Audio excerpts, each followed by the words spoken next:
ሰላም ቤተሰብ እንዴት ናችሁ? ደህና ናችሁ ወይ? እኔ ያለው እግዚአብሔር ይመስገን። በያላችሁበት ዓለም ዳርቻ ሰላማችሁ ብዝዝት ትርፍርፍ ይበልልኝ። እንግዲህ ትላንትና ጨረቃዬ ያው ደህና ሆና መታለች እግዚአብሔር ይመስገንና የሆነች አጠር ያለች ቪዲዮ የ3 ደቂቃ ቪዲዮ ብቻ የለቀኩት እሱንም አርፍጄ ነው የለቀኩት እና አልተመቸኝም። ሀይሚዬ ያው መምጣቷን ብቻ ደስ ስላለኝ እንኳን ደስ አላችሁ ልል ነው እንጂ የመጣሁት ቪዲዮ በእርግጥ የትላንት ነው ቪዲዮ ምንም አስተያየትም ምንም የሚሰጥበት ቪዲዮ የለም። አስተያየት ምንም አስተያየት የለውም። የትላንት ነው ቪዲዮ ማለት ምን ትላላችሁ? አሁን እዛ ነገር ላይ ምንድን ነው የሚባለው? ያው የትላንት ነው ቪዲዮ ነው። ከዛ ላይ ቀጥለው ነው የሰሩበት። ሀይሚዬ ራሷን ሳተች በቀረጻ መሀል። ከዛ በኋላ ሐኪም ቤት ሄደች። ሐኪም ቤት ሄዳ እዛ ነቃች። ከዛ በኋላ ነው እንግዲህ ቪዲዮ የቀጠለው። ከዛ ነው ገባችሁ? እና በጣም እኔ አንድ ነገር የታዘብኩት ነገር ማንን ነው ማለት ፍፄ። በእርግጥ ያለ ሰው አይኖርም። የሰው ልጅ ለሰው መድኃኒቱም ሰው ነው፣ በሽታውም ሰው ነው ይባላል እና ሀይሚና ብሩኬ በጭራሽ ያለ ሰው መኖር አይችሉም። ምክንያቱም ሰው ብዙ አስፈላጊ ነው። በጣም በብዙ መንገድ የሰው ልጅ አስፈላጊ ነው። ብቻችንን ሆነን ትን ቢለን እንኳን ውሃ ሊያቀምሰን ወይ ውሃ ሊያቀብለን የሚችለው ሰው ነው እና ሰው አያስፈልጋቸውም ማለት አይቻልም። ሰው ያስፈልጋቸዋል። ግን ደግሞ አንዳንድ ጊዜ እኔ ፍፄ ማለት ነው እኔ የሀይሚና የብሩኬ ጥሩ ጓደኛ የምለው ልጅ ነበረ። በጣም ጥሩ ጓደኛ ማለት ነው። አሁን ላይ ምናልባት የስራው ባህሪ ሊሆን ይችላል፣ እሱ ሌላ ጉዳይ ነው። ግን እያየሁ ያለሁት ነገር በፊትም ደግሞ ያው ከስራው ከሚሰራው ከሚያደርገው ነገር አይተን ነው እንግዲህ የሀይሚና የብሩኬ ምርጥ ጓደኛ ብለን የጠራ ነው። እንደዛ ስለሆነ ነው ማለት በስራው ነው ሲሰራ ሲያደርግ ካየነው ነገር አንጻር ተነስተ ነው። አሁንም ደግሞ ካየሁት አንጻር ተነስቼ አንዳንድ ነገሮችን ሳይ ትናንትና አሁን አብሳላት መታት ነው አይደለ ሀይሚ የወደቀችው። ፍፄ አንተ ማለት አልገባኝም። ተቀይረህ ነው በእውነት ሌላ ሰው ሆን ካንተ ወይስ ምንድን ነው? ግራ የገባኝ ነገር ማለት ነው። ሀይሚ ማረፍ እንዳለባት እያወቅ ሀይሚ አብሳላትን ማየት እንደሌለባት እያወቅ አብሳላትን ማየት እንደማትፈልግም እያወቀህ አሁን ትላንትና አብሳላትን ጎተት አድርገህ ሆስፒታል ይዞ መምጣት ማለት ምን ማለት ነው? ሀይሚ ምን እንደሚሰማት አታስብም? እሷን ስታያት ምን ሊሰማት እንደሚችል እዛ ሀይሚ በእሷ ምክንያት እንደዛ ሆና አልጋ ላይ ተኝታ ድጋሚ ደግሞ አብሳላትን ስታያት ምን ሊሰማት እንደሚችል እንዴት መገመት ያቅተሃል? ፍፄ አንተ ማለት እኮ ለሀይሚ ጥሩ ወንድም ጥሩ ጓደኛ ነህ የምንልህ ጥሩ ሰው ነህ የምንልህ ሰው ነህ አይደል እንዴ? ስለዚህ እንዴት ነው በዚህ ልክ ልትቀይር የቻልከው? እንዴት ማለት ሲሆን እኮ ሀይሚና ብሩኬን በቃ እችን አብሳላት ተብዬ ሴትዮን ከሀይሚና ከብሩኬ የማውጣት ስራ አንተ ነበረ። በቃ አጠገባችሁ አትደርሺ፣ በቃ ሂጅልን ወደዛ፣ በቃ ትምጪ የማለት ስራ እኮ ያንተ ነው። ምክንያቱም በቃ ኦሬዲ የሀይሚና የብሩኬ የቅርብ ጓደኛ የቅርብ ሰው ያለህ አንተ ነህ። ጭራሽ ጎትተህ አመጣሃት። ጭራሽ ወደዛ አትምጪ ብለህ ማባረር ሲገባ ጎትተህ ማምጣት ማለት ምን ማለት ነው? በጣም ግራ የገባኝ ነገር ማለት ነው። አልገባኝም ይሄ ነገር ማለት እንደዚህ እንዴት እንደዚህ ልታደርግ ቻልክ? እንዴት እንደዚህ አደረክ የሚለው በእውነት ትልቅ ጥያቄ ነው ፍፄ ላንተ ማለት ነው።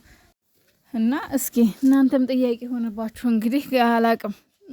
ከሰው ራቁ ለማለት ሙሉ ለሙሉ ይከብዳል ያለ ሰው መኖር ስለማይችሉ ማለት ነው። እና ትላንትና የምር ባለፈውም እንደዚሁ ቤት ድረስ ሰተት አድርጎ ይዟት የመጣት እሱ ነው አይደለም። ዛሬም ደግሞ ደገመው። የባለፈውን እንደው አለባብሰን ዝም አልን። አሁን ደግሞ ደገመው። ለምንድን ነው? ሌላ ደግሞ አዎ እናውቃለን፣ ብሩኬ ከሀይሚ በላይ እንደሚያስብላት እናውቃለን። ብሩኬ ከኛ በላይ እኛ የፈለገ ነገር ቢሆን እዚህ ጋር ብንለፈልፍ ሀይሚ ሆን ነገር ስትሆን ብናለቅስ፣ ብንቆጣ፣ ብናዝን ምንም ለሀይሚ ቫሊዮ የለውም ወይም ጥቅም የለውም። ጥቅሙ ብሩኬ እዛ ጋ ያለው ነው። ከኛ በላይ ለእሷ ቀድሞ የሚደርስላት እዛ ጋ አጠገቧ ያለው ብሩኬ ብቻ ነው። ይህንን እናውቃለን። ግን ደግሞ ብሩኬም ሰው እኮ ነው ውዶቼ፣ ብሩኬም ሰው ነው አይደል እንዴ? በዛ ላይ ልጅ ነው፣ ወጣት ነው፣ ይሳሳታል። ስለዚህ የተሳሳተውን ነገር ብሩኬ እንደዚህ አታድርግ፣ እንደዚህ አትሁን፣ ሀይሚን በዚህ መልኩ ተንከባከባት ማለት ከብሩኬ በላይ እኛ እናስብላለን ማለት አይደለም። በጭራሽ ይሄ ሊሆን አይችልም። እንደዚህም ልናስብም አንችልም፣ አይሆንምም። ከኛ በላይ ብሩኬ እንደሚያስብ አጠገቧ ያለው ብሩኬ እንደሚጠቅማት እናውቃለን፣ ከኛ በላይ ማለት ነው። ግን ደግሞ ብሩኬም ሰው ነው፣ ሊሳሳት ይችላል። ስለዚህ እንደዚህ አታድርግ ማለቱ ምንም ማለት አይደለም። ያው አንዳንድ ምናልባት ያው በእናንተም ልክ ናቸው መታችሁ የሆነ ኮሜንት ስጽፉ አንዳንድ እኛም ሰዎች ነን፣ ስህተት ሊኖር ይችላል። ምናልባት ለኛ ያልታየን ለእናንተ የሚታያችሁ የኛ ላይ ያለ ስህተት ሊኖር ይችላል። እኔ ለምሳሌ አስተያየት እቀበላለሁ። ማንም ሰው የሆነ ነገር ቢጽፍልኝ ማለት ነው አስተያየት እጽፋለሁ። ምክንያቱም ሁሉም ሰው በየራሱ አመለካከት ነው ትርጉም የሚሰጠው ማለት ነው። እያንዳንዱ ሁሉም ነገር ፍቻ አለው እና ቡቡዬ እባክህ ሀይሚን ከጫጫታ አርቃት። ጭቅጭቅ አሁን ላይ ሳይሻላት ከጭቅጭቅ ራቁ። በቃ ብቻዋን ትሁን ማለት ብሩኬ አያስብላትም ማለት አይደለም። አይኑ ያስብላታል እናውቃለን። የኔ እህቶች ግን ደግሞ ከምናየው ነገር ተነስተን አሁን የትላንትን ነው ይቺ ሴትዮ አሁን ቀጥ ብላ ሀይሚ ተኛችበት አልጋ ቤት መሄድ ተገቢ ነው ትላላችሁ? ምን እናንተ ብትወሩ ምን የሚሰማችሁ? እልህ፣ ቁጭት፣ እንደገና ደግሞ በህመሟ ላይ ሌላ ህመም እሷን ስታያት እንደዛ ነው የሚሰማው። ስለዚህ ትላንትና መሄድ አልነበረባትም አብሳላት። የትላንትና አሁን ብሩኬ ያሳያት አክት ለአብሳላት በጣም ጥሩ ቆራጥነቱን ያየ ነው። በቃ ውጭልኝ፣ አጠገቤ አትድረሺ፣ በቃ ሂጅልኝ በቃ ብሎ ገፍትሮ ነው ያስወጣት። ትክክለኛ ውሳኔ ነው። መሆን የለበትም። አብሳላትን ማየት የለባትም። በእሷ ምክንያት ነው እዚህ የደረሰችው፣ ለዚህ የበቃችው። ስለዚህ አብሳላትን ስታያት መናደዷ አይቀርም። አይን የላትም ደግሞ ይቺ ሰተት ብላ ሆስፒታል አታፍሪም? ቤቷ መጣች። ሆስፒታልም ሄዳ ነበር አሉ። አታፍሪም እንዴ? ስራው እንኳን ድራማ ቢሆን ሀይሚ ግን የታመመችው እሪል ነው። እሺ ድራማ ነው እያለችው ለምትሉ ሰዎች ስራው ድራማ ቢሆንም ሀይሚ እንግዲህ ያመማት የእውነት ነው። አትቀልዱ። በህመም አይቀለድም። ሀይሚን እውነት ነው ያመማት። ስራው ድራማ ሊሆን ይችላል። ስለዚህ ድራማ እኮ ነው፣ ስራ እኮ ነው። እንዴት እንደዚህ ሆነ ነው? ስራ እንደሆነ እናውቃለን። ግን እሷ ያመማት የእውነት ነው። ምክንያቱም ዛሬ ብቻ ሳይሆን ከአሁን በፊትም እንደዚህ አይነት ህመሞች እንደዚህ የሆነ ጭቅጭቅ ውስጥ የሆነ ነገር ስገባ እንደሚያማት እናውቃለን። ተግባባን? አዎ እንደዛ ነው። ዝም ብላችሁ እኛ እናውቃለን አትበሉ።